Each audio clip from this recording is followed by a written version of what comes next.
আসসালামু আলাইকুম, বিসমিল্লাহির রহমানির রহিম। সম্মানিত দিনী ভাই ও বোনেরা, আশা করি আল্লাহর রহমতে আপনারা সবাই ভালো আছেন। আজকের ভিডিওতে আলোচনা করব কিভাবে আশুরার রাতে মা ও বোনেরা নামাজ পড়বেন। এই আশুরার অনেক ধরনের আমল আছে, আপনারা এই নামাজটা আজকে আপনাদেরকে শিখিয়ে দেব। মুহররম মাসের 10 তারিখ হচ্ছে আশুরার দিন।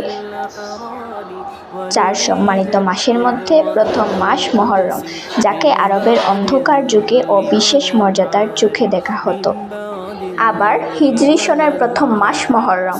শরীয়তের দৃষ্টিতে যেমন এই মাসটি অনেক তাৎপর্যপূর্ণ, তেমনি এই মাসে সংঘটিত ঐতিহাসিক ঘটনার বিবরণে অনেক দীর্ঘ। 10 মুহররমকে আরবি ভাষায় আশুরা বলা হয়। 12 চাঁদের ফজিলত নামক গ্রন্থে এই রাতের জন্য একাধিক ফজিলতপূর্ণ নামাজ ও দুয়ার কথা বর্ণনা করেছেন।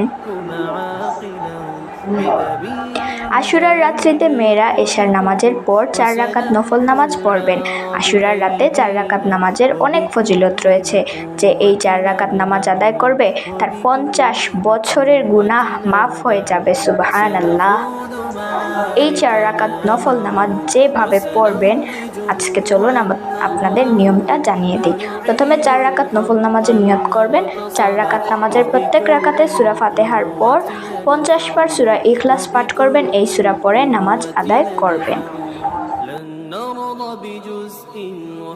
এছাড়াও এ রাত্রিতে জাগরণ সম্পর্কে বর্ণিত হয়েছে, কেউ যদি 10 মুহররমের রাত্রিতে জাগরণ থেকে ইবাদত করে, তাহলে তাকে সমস্ত ফেরেশতাদের এবং 70 বছরের ইবাদতের সমপরিমাণ সওয়াব দান করা হবে। সুবহানাল্লাহ, সুবহানাল্লাহি ওয়া বিহামদিহি।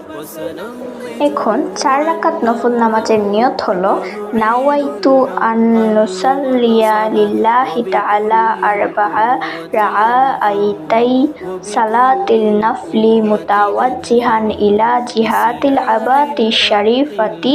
আল্লাহু আকবার বলে আপনারা নিয়তটি করবেন।